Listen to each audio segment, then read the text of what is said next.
Hi, everyone. It's Hunter Lott, your HR problem solver on demand. And this is Take Five, another episode from our series, Please Sue Me. This actually came from a regular attendee of my monthly webinar where it's Ask Me Anything. And he brought it up, this ruling from NLRB. Now, I had seen the headline, but really hadn't deep dived.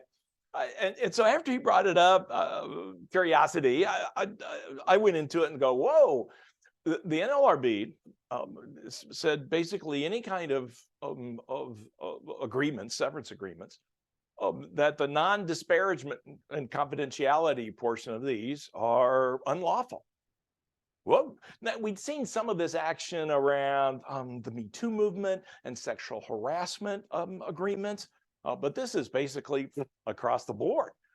Now, I'm sure this will be challenged and things will happen, but it was kind of a wake-up call.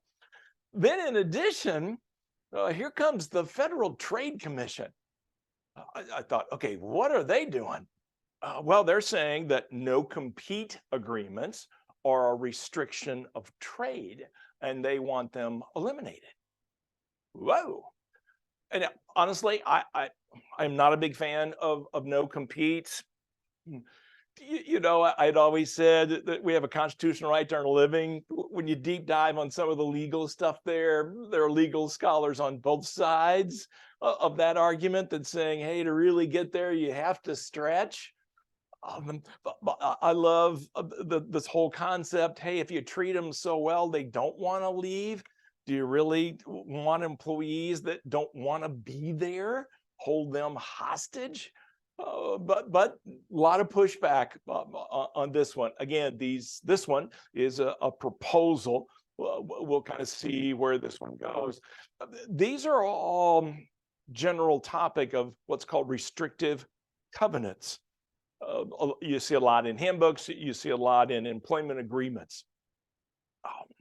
Take a hard look at what you have now. Run it by local legal counsel, not your tax attorney, not your corporate attorney. This needs an employment lawyer, a local one, to give you an idea of, all right, what about my non-disparagement? What about my no competes? Right now, about 12 states already restrict no competes. 3 more states, including California, just have eliminated them. So the idea, we can't do business that on no compete is probably going too far. Understand what I would do, non-disclosure. The non-disclosure would protect your intellectual property, trade secrets, if it's written right. Non-solicitation. Now, non-solicitation of customers.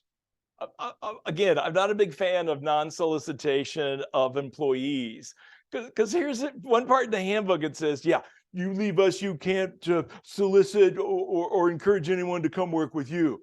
Then, 3 pages later, hey, we will pay current employees $1,000 if you go out and find someone and bring them in. So it's like, if it's okay for you to solicit, but personal feeling there. But I certainly would have the non-solicitation of customers. Hey, you can't take my trade secrets, you can't take my intellectual property, and you can't take my customers. And I think that may be enough protection for most of us. Again, can't emphasize this one enough. Run it by local legal counsel. Appreciate your time this week. Happy to answer follow-up questions. Happy to review handbooks for language on those restrictive covenants. Reach out to us at hunterlott.com. Thanks for watching. We'll see you next time on Take 5.